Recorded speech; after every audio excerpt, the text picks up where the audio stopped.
Perdón, ya está.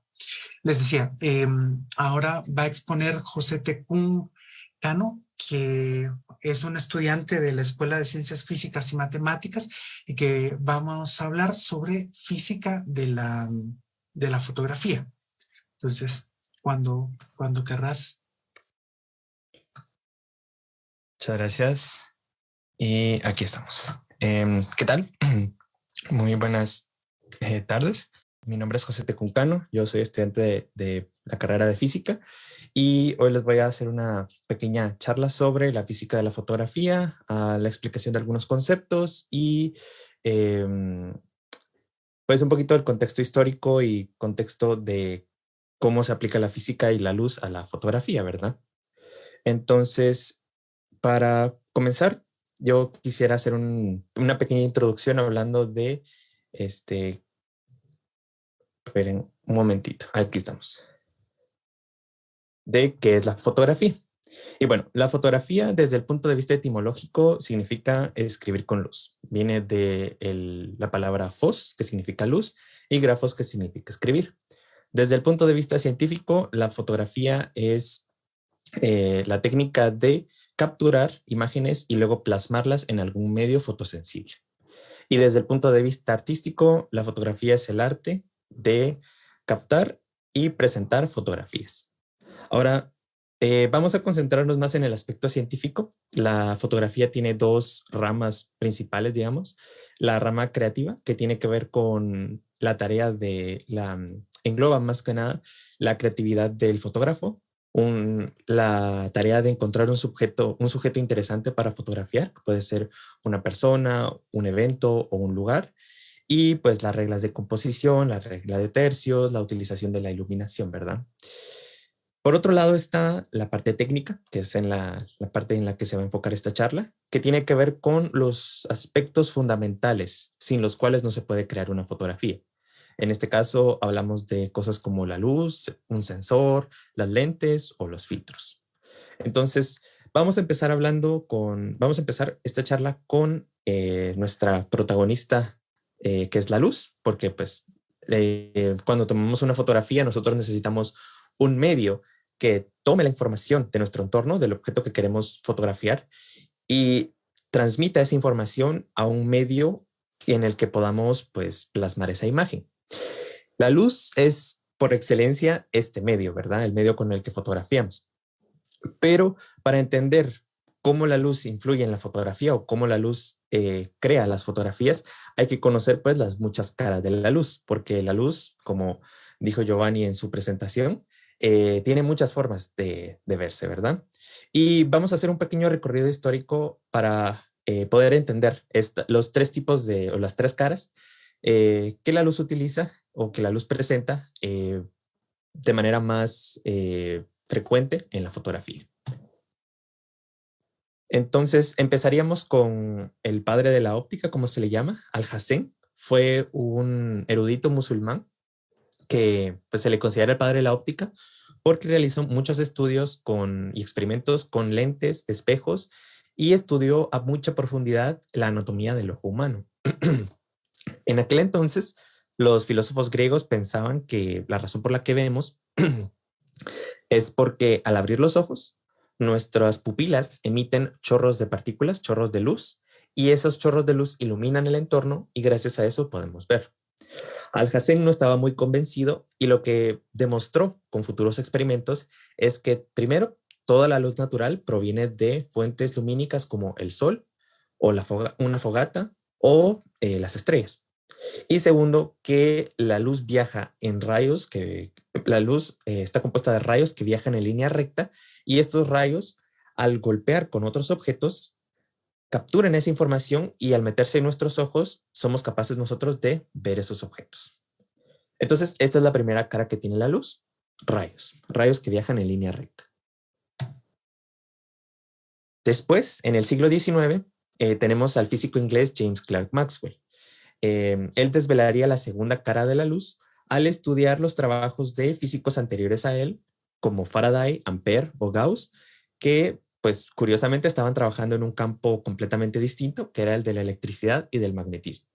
Ellos hicieron muchos descubrimientos y Maxwell se encargó de tomarlos, recopilarlos y condensarlos en las famosas ecuaciones de Maxwell, ¿verdad? No voy a ahondar mucho en el significado matemático, eso lo podemos dejar para la sección de dudas si les parece, pero lo esencial es que Maxwell, al estar jugando y analizando estas ecuaciones, por ejemplo, pudo decir, bueno, ¿qué pasa si aplicamos esta transformación o sustituimos este término o intercambiamos esto con esto? Se dio cuenta de que las entidades principales de estas ecuaciones, que son el campo magnético, que es denotado por esta letra B, y el campo eléctrico, que está representado por esta letra E, estos dos campos podían comportarse como ondas. Unas ondas que se propagarían juntas a la velocidad de la luz. Entonces Maxwell le cayó el 20 y dijo, efectivamente, la luz es una onda electromagnética. Esta es la segunda cara de la luz, ondas. Pero luego, en 1905, viene el señor Einstein y nos demuestra que esto no es del todo cierto. Gracias a un experimento llamado el efecto fotoeléctrico, Einstein se dio cuenta de que la teoría ondulatoria de Maxwell no funcionaba del todo para explicar este fenómeno y que para poder darle una explicación razonable se tenía que pensar en la luz como partículas. Más adelante, otras evidencias experimentales ayudarían a cimentar, a soportar esta hipótesis y hoy en día sabemos que la luz está hecha de partículas. Esta es la tercera cara. Pero entonces surge la pregunta, ¿cómo podemos reconciliar estas tres caras en las que podemos ver a la luz? ¿Cómo puede ser que un fotón, una partícula, se comporte como una onda? Bueno, como todo, el diablo está en los detalles. Los fotones, que son partículas, siguen unas reglas, las reglas de la mecánica cuántica, que en conjunto, cuando tenemos muchos fotones, los hacen comportarse como ondas. Y las ondas electromagnéticas, al viajar en línea recta, pueden interpretarse en aproximaciones como en el mundo cotidiano, como si fueran rayos de luz. Entonces, fotones, ondas y rayos. Pues podemos seguir con lo siguiente. La siguiente parte que vamos a ver es el sensor. Cuando nosotros tomamos una fotografía, necesitamos plasmarla o capturarla en algún material que sea sensible a la luz. Sensores hay de muchos tipos, de muchas formas y de muchos mecanismos, ¿verdad? La propia retina del ojo humano es un sensor fotosensible. Pero, muy a grosso modo, en la fotografía actual tenemos dos. La primera sería la película analógica. Esta es la que utilizan las cámaras de rollo y tiene un funcionamiento bastante bonito. La estructura de la película analógica tiene suspendidos en una gelatina un conjunto de cristales de haluros de plata. Aquí, de hecho, se pueden ver en el microscopio, ¿verdad? Estos haluros de plata están hechos por un átomo de plata y un átomo de otro elemento que puede ser nitrógeno, puede ser cloro o puede ser bromo. Entonces, esos cristales están ligados y al momento en el que nosotros abrimos el obturador y dejamos pasar luz, los fotones van a crear una reacción química con los cristales de haluros de plata. Van a separar estos enlaces y van a dejarnos un átomo de plata y un átomo de, digamos en este caso, cloro. Entonces, estos átomos de plata se van a ir agrupando poquito a poquito y van a crear lo que se conoce como una imagen latente. Esto todavía no es un negativo. Podríamos decir que es una especie de protonegativo, todavía no llega a ese punto, pero ese es el primer paso. Entonces, al momento de hacer el proceso de revelado, se sumerge la película en una solución que acelera este proceso de separación de haluros de plata en todas las partes que han sido expuestas a la luz y crea estos famosos granos, ¿verdad? Mientras más sensible es la película, más granos va a tener. Después se coloca otro químico que detiene el proceso para que no se genere una imagen súper contrastada y ya no se vea bonita. Y por último, se lava toda esta película para quitar tanto los químicos de revelado como los cristales de haluro de plata que no han sido expuestos a la luz. Después ya se puede positivizar, generar un positivo a partir del negativo con innumerables técnicas, ¿verdad? Por otro lado, tenemos el sensor digital. El sensor digital está hecho a base de una célula fotosensible o fotoeléctrica, que es como una cuadrícula. En esta cuadrícula, cada celda o cada píxel está compuesta por pequeñas celdas fotosensibles cuyo trabajo es básicamente capturar fotones. Luego, por medio de una reacción, esta cantidad de fotones se convierte en un voltaje. Mientras más fotones se haya capturado la imagen, o sea, mientras más brillante sea una región de la fotografía, mayor voltaje va a tener. Y por último, este voltaje se convierte en una señal digital. Y la señal digital ya es lo que nosotros vemos, lo que nosotros guardamos en nuestras tarjetas SD, ¿verdad? Ahora, hay dos tipos de sensores fotosensibles. Los convencionales, los más fáciles de hacer y los más baratos, tienen en cada píxel una división RGB. Tienen una celda roja, una celda verde y una celda azul para capturar los fotones de diferentes longitudes de onda y de esa manera generarnos fotos a color.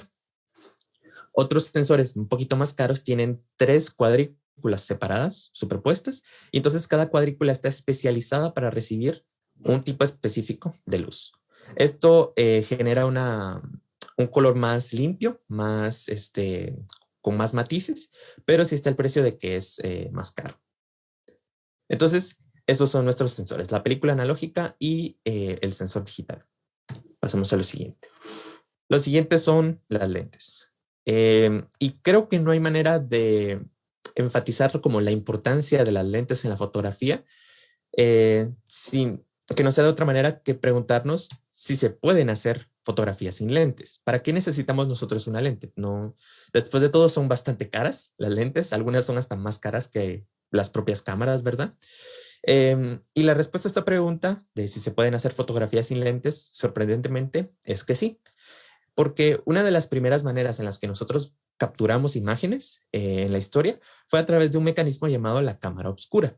Esta cámara oscura consistía en un cuarto que era completamente sellado, a excepción de un pequeño orificio en una de sus paredes.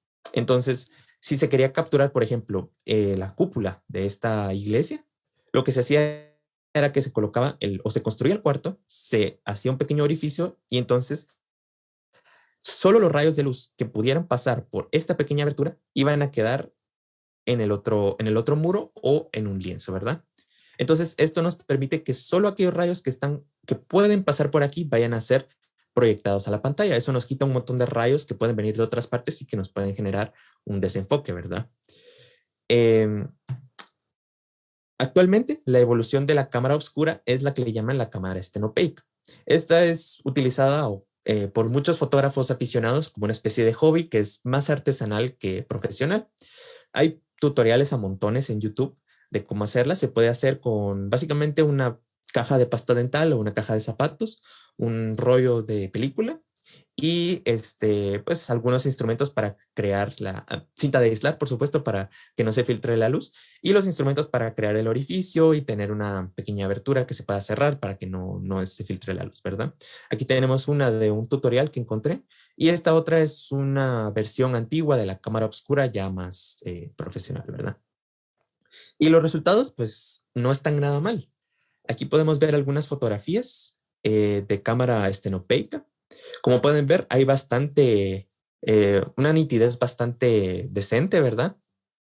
Aquí, por ejemplo, tenemos una pequeña parte blanca de probablemente que se le filtró la luz al fotógrafo, pero al instante empezamos a ver ciertas imperfecciones, ¿verdad? Por ejemplo, la nitidez de estos árboles no es tan grande, ¿verdad? No hay tanta nitidez. O en este paisaje no hay tanta iluminación en esta región del encuadre, ¿verdad? Y esto es porque la cámara estenopeica nos da una especie de trade-off con respecto a la nitidez o la resolución y otros aspectos de la fotografía. Por ejemplo, para tener mayor resolución y que no se cuelen por la abertura rayos de otras partes de la pantalla que no queremos, ¿verdad? Necesitamos que el orificio sea muy pequeño. Pero un orificio muy pequeño hace que el tiempo de exposición tenga que ser mayor. Necesitamos dejar más tiempo abierto el orificio para que pueda entrar la suficiente luz y que genere una imagen pues distinguible. Pero aún así, dejando de lado el aspecto e imaginando que tenemos un tiempo de exposición infinito, ¿verdad? Ocurre otro problema cuando nosotros hacemos esta abertura cada vez más pequeña. Ya lo mencionó Giovanni anteriormente, es el fenómeno de la difracción.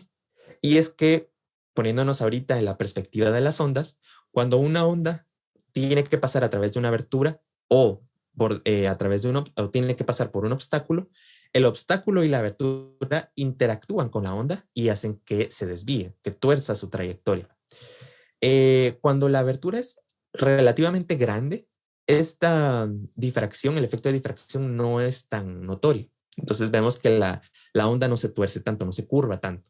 Pero si la abertura es muy pequeña, más pequeña que el espacio entre cada cresta, esta difracción sí ya se vuelve más notable. Y en el caso de la cámara estenopeica, pues son orificios diminutos, ¿verdad? Entonces, digamos, consideremos que vienen rayos aquí paralelos, se van a terminar torciendo y vamos a tener en la pantalla rayos de partes de la imagen que no corresponden. Y eso nos va a generar un desenfoque no deseado. Por lo tanto, nosotros necesitamos para una mejor fotografía un instrumento que sea capaz de focalizar los rayos de luz, que nos permita un tiempo de exposición corto, una apertura grande y que además no sea susceptible a este fenómeno de la difracción. Y esto es, en pocas palabras, una lente. Entonces, el trabajo de las lentes es, lentes hay de muchos tipos, de muchas formas, ¿verdad?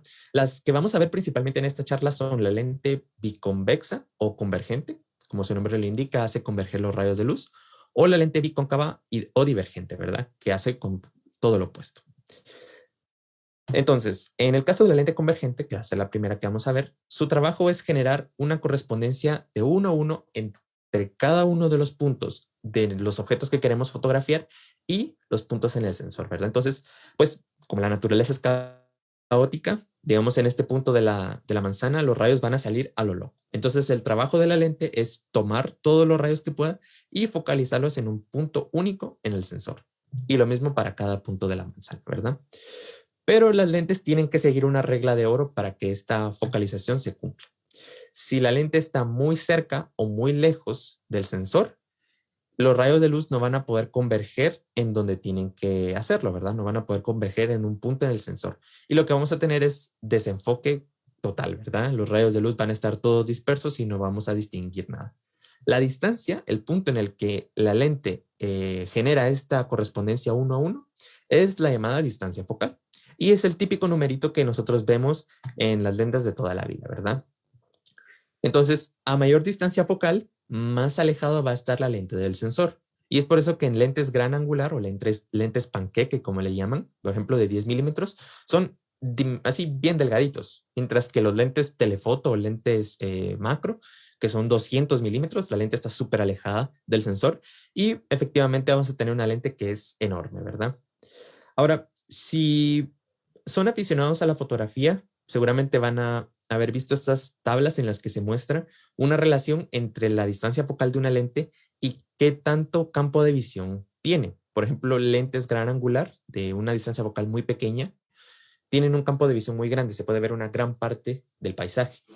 Pero lentes telefoto ven una región muy diminuta y esa región tan diminuta la magnifican, se ve en todo el sensor. Entonces, ¿por qué ocurre esto? Bueno, esto ocurre por la geometría de los rayos de luz, la geometría del enfoque, cómo se enfoca. Digamos que queremos fotografiar este paisaje de acá y tenemos una lente de 18 milímetros, o sea, muy cerca de nuestro sensor. Si nosotros trazamos los rayos de luz desde las esquinas, desde los bordes del sensor, que es hasta donde llega, ¿verdad? Hasta donde captura, y vemos a través de la lente hasta dónde llega en nuestro paisaje, vemos que es una región bastante grande. Este círculo de influencia le llaman, es bastante grande. Vamos a capturar una gran cantidad del paisaje. Pero si tuviéramos una lente más de una distancia focal más grande, digamos 200 milímetros, y hacemos lo mismo, trazamos desde los bordes para ver qué es lo que qué tanto, cuál es el máximo del paisaje que vamos a capturar, vemos que es muy poquito. Y no solo es muy poquito, sino que además esta región tan pequeña va a ser proyectada en todo nuestro sensor. Entonces, por la mera geometría, por el solo hecho de alejar o acercar nuestra distancia focal, vamos a tener no solo un menor campo de visión, sino también un menor ángulo de visión. O sea, este círculo va a tener un radio más pequeño. Pero esto tiene sus ventajas porque nos permite, por ejemplo, tomar fotos, en el caso del gran angular, tomar fotos de paisajes enormes, capturar una gran cantidad de información, y en el caso del telefoto, capturar detalles muy elusivos, muy interesantes, sin necesidad de pues arriesgar nuestra vida en el caso de fotografiar un tigre enojado, ¿verdad? Esto seguramente fue capturado a una distancia de unos 200 metros, seguramente con un lente enorme, y es efectivamente por eso. Ahora, otro aspecto muy interesante de la foto es la apertura. La apertura es qué tanto nosotros estamos abriendo el diafragma de la lente, qué tanta luz estamos dejando entrar, ¿verdad? Una abertura más grande nos va a garantizar un tiempo de exposición pequeño. Una abertura muy pequeña nos va a garantizar un tiempo de exposición largo. Y un mantra muy usual en la fotografía es que la apertura tiene mucho que ver con lo que le llaman la profundidad de campo. Si nosotros tenemos aperturas muy grandes, estamos dejando entrar mucha luz, nuestros sujetos de interés van a estar enfocados, pero el fondo va a estar muy desenfocado. Sin embargo, si nosotros tenemos una apertura muy pequeña, tanto el sujeto de interés como el fondo van a estar relativamente enfocados. Yo cuando aprendí esto tuve muchas dudas porque no entendía cómo se podían relacionar. Y parte de esta charla parte de los objetivos de esta charla es explicarles a ustedes también, si están interesados, ¿verdad? Si tienen la duda, por qué surge. De nuevo, tiene que ver con cómo interactúan los rayos de luz. Ahora, vamos a suponer que queremos fotografiar este paisaje con un árbol, ¿verdad? Y una manzana. Vamos a suponer que la manzana está a la distancia ideal para siempre estar enfocada y vamos a ver qué ocurre si nosotros tenemos una apertura grande o una apertura pequeña. Si nosotros tuviéramos una apertura grande y trazamos los rayos de luz desde este punto de la manzana, vemos que efectivamente vienen y convergen en un solo punto, ¿verdad? Hay una correspondencia 1 a 1, la manzana está enfocada. Pero eh, si nosotros nos ponemos a ver lo que le ocurre a este punto del árbol, vamos a ver que los rayos de luz no tienen el suficiente tiempo para converger. Van a crear esta esfera difusa y el árbol se va a ver desenfocado. Pero, ¿qué ocurre ahora si nosotros tenemos una apertura pequeña? Bueno, si nosotros tenemos una apertura pequeña, la manzana una vez más va a salir enfocada, pero el árbol esta vez los rayos no tienen el suficiente chance para separarse y al interactuar con la lente y volver a enfocarse, van a tener un círculo, pues van a estar desenfocados, ¿verdad? Pero este círculo de influencia no es tan grande como en el caso anterior, ¿verdad? El truco que podemos hacer entonces es seleccionar aperturas cada vez más pequeñas para que este círculo sea tan pequeño que sea más pequeño que los píxeles del sensor y efectivamente la cámara no tenga más remedio que registrarlo como que esté enfocado. De esa manera podemos engañar a la cámara, por así decirlo, y tener un paisaje en el que tanto el fondo como el sujeto de interés están enfocados. Lo bonito de esto es que a diferencia de lo que ocurre en la cámara estenopeica, la apertura que necesitamos para conseguir este efecto y engañar a la cámara es mucho más grande que la apertura en la que se comienza a acrecentar el efecto de la difracción. Entonces, pues ya no tenemos que preocuparnos porque la luz difracte en nuestras lentes. Ahora, obviamente, estos ejemplos que les acabo de poner son idealizaciones con una sola lente, ¿verdad? Actualmente las cámaras tienen montones y montones de lentes, ¿verdad? Y esto ocurre por dos razones principales. La primera razón es que a veces se busca que las lentes tengan se les implementen nuevas propiedades o que puedan hacer más cosas que usualmente una lente simple no podría. El ejemplo más simple de esto es la lente zoom. La lente zoom consiste en dos lentes convergentes que se quedan estáticas en los bordes y una lente divergente que se puede mover. Eso es lo que uno mueve cuando enrosca y desenrosca una lente zoom. Ahora, veamos lo que ocurre cuando queremos enfocar una manzana con este lente zoom. Si nosotros ponemos la lente divergente hasta el mero frente, entonces rayos que vienen de distintas partes de la manzana van a converger ligeramente al pasar por la primera lente y luego van a diverger al pasar en la segunda. Como hay tanta distancia, a los rayos les va a dar un montón de tiempo para diverger y al momento de pasar por la última lente y ya irse todos paralelos, van a generar una imagen mucho más grande que el objeto original, creando este efecto de magnificación. Pero si nosotros hacemos lo opuesto y en lugar de eso ponemos la lente divergente cerca del sensor, entonces pasa lo contrario. A los rayos de luz que salen de la primera lente les da mucho tiempo de converger, pero poco tiempo de diverger. Y al momento de ponerse otra vez todos en orden, van a generar una imagen más pequeña que el objeto original, teniendo un efecto de minimización. El otro ejemplo de lente compuesta es el lente ojo de pez. Estos son armatostes gigantescos, maravillas de la ingeniería, de lentes y elementos ópticos que por sí solos no hacen mucho, pero en conjunto son capaces de tomar rayos de ángulos cada vez más y más planos, podríamos decir, o más alejados del sensor. Y aún así, aunque estén tan alejados, todo este sistema en conjunto es capaz de mapearlos a una región del sensor. Y efectivamente eso nos permite tener un campo de visión muchísimo más grande, aunque con el precio de tener una cierta distorsión, ¿verdad? Aunque por lo general esta distorsión se considera un elemento estético más de las fotografías, ¿verdad?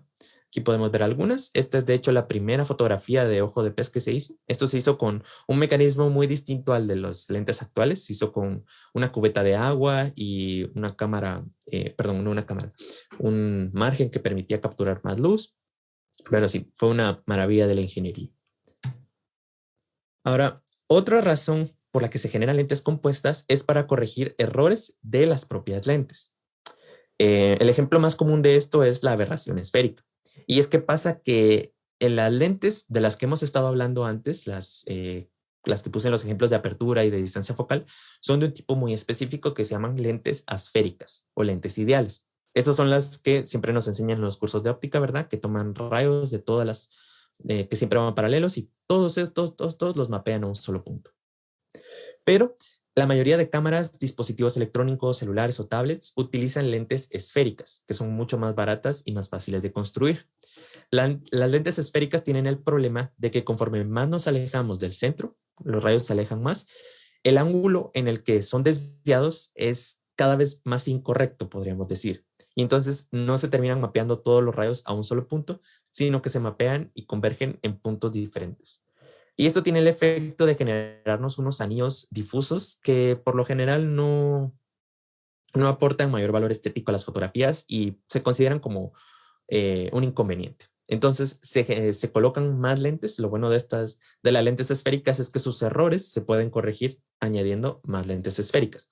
Y por eso es que usualmente las lentes tienen todo este armatoste de elementos ópticos, ¿verdad?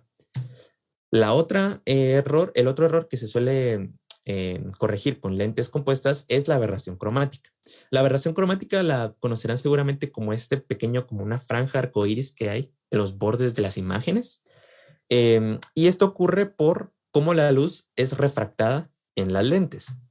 Y es que ocurre que, ya nos lo había enseñado Pink Floyd, ¿verdad?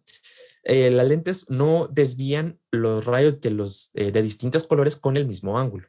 Por ejemplo, los rayos rojos o naranjas son desviados con ángulos ligeramente menores que los rayos azules o violetas.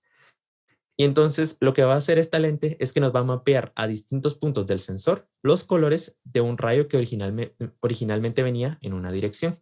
Y nos genera estos efectos raros, estos como desfases en los colores en las fotografías. Entonces lo que se suele hacer es poner una lente semicóncava o, como se le suele conocer informalmente, una lente de menisco, que lo que hace es que toma estos rayos que divergen y los manda todos a que estén en un punto relativamente cercano, lo suficiente como para que nosotros y la cámara no lo notemos, y entonces corrige esta aberración cromática, ¿verdad?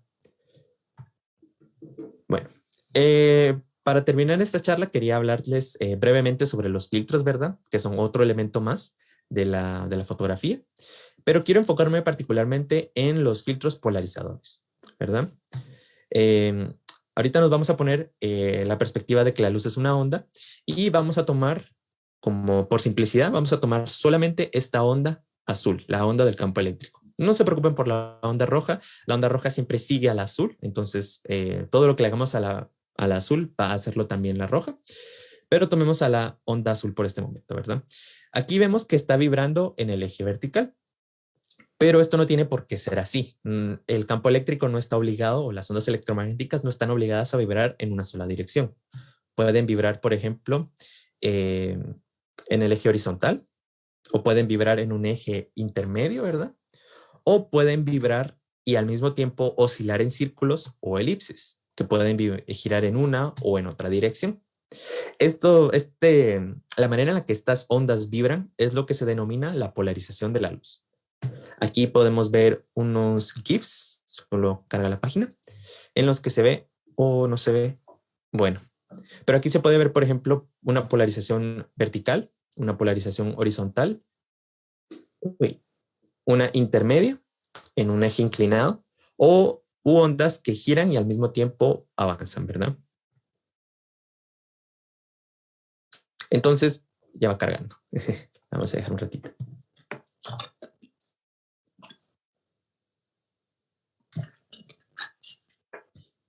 Bueno, ya ahí pudieron ver un poquito.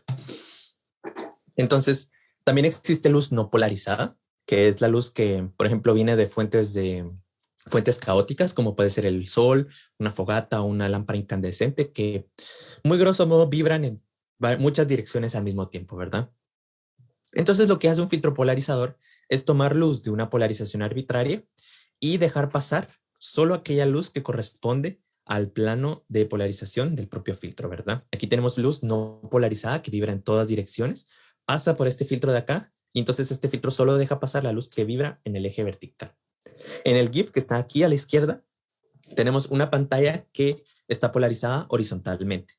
El filtro enfrente de ella está originalmente alineado, entonces deja pasar prácticamente toda la luz, pero conforme la persona va desviándolo, el eje de la pantalla y el eje del filtro se van desviando y desviando y desfasando hasta que están a 90 grados y cuando esto ocurre ya no se puede dejar pasar más luz, ¿verdad? No, no se deja, no hay nada. Entonces, esto se puede utilizar en la fotografía. Nuestros ojos desafortunadamente no están hechos para distinguir la polarización de la luz. Nuestras células en los ojos, los conos y los bastones solo pueden responder a la cantidad de fotones y no a su polarización, pero la cámara y los filtros sí. Lo que ocurre muchas veces es que cuando la luz impacta en materiales no metálicos, se polariza y genera estos resplandores o estos brillos no tan agradables en superficies como el agua o las plantas también, o la arena. Y entonces uno puede elegir un filtro polarizador que esté desfasado con la polarización de este brillo para que no aparezca, ¿verdad?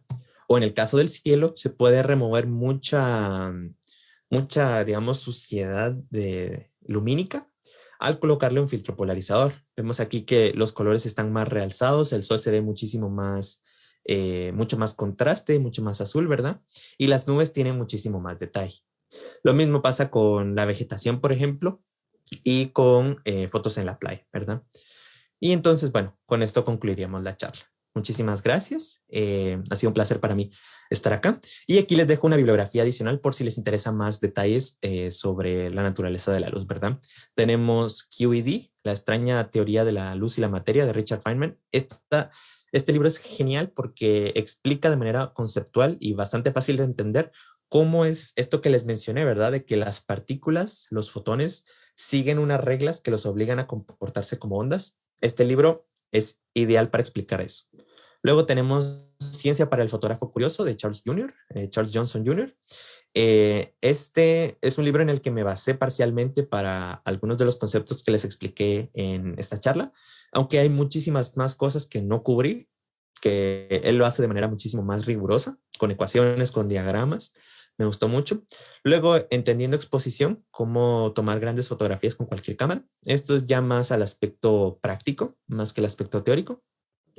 Y algunos videos como, por ejemplo, qué es la luz de Quantum Fracture y cómo la película funciona de Smarter Every Day. Ahí les explica más cosas, más minucias sobre la fotografía analógica. Entonces, muchísimas gracias.